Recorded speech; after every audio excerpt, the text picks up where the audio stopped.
ദൈവത്തിൻ്റെ അതിപരിശുദ്ധമായ നാമം വാഴ്ത്തപ്പെടുമാറാകട്ടെ.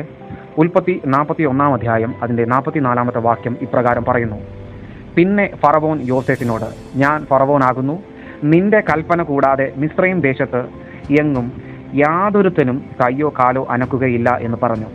നമ്മളിപ്പോൾ കേട്ട വചനം യോസഫ് കണ്ട സ്വപ്നം പൂർത്തിയാക്കുന്ന സമയത്തുള്ളതാണ്. ദൈവം അവനെ സാധാരണക്കാരിൽ നിന്നും വലിയ ഒരു അധികാരി ആക്കി മാറ്റി.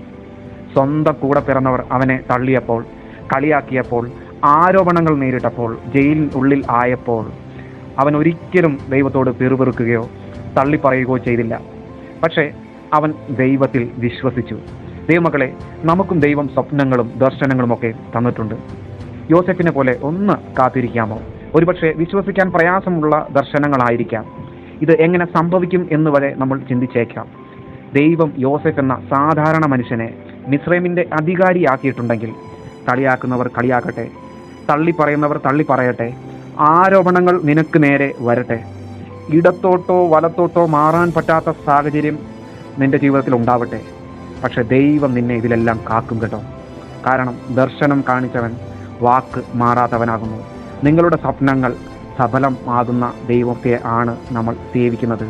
സ്വപ്നം ദൈവം തന്നിട്ടുണ്ടെങ്കിൽ ആ സ്വപ്നം പൂർത്തീകരിക്കുവാനും ദൈവത്തിന് സാധ്യമാകും. ദൈവം നിങ്ങളെ എല്ലാവരെയും അനുഗ്രഹിക്കുമാറാകട്ടെ.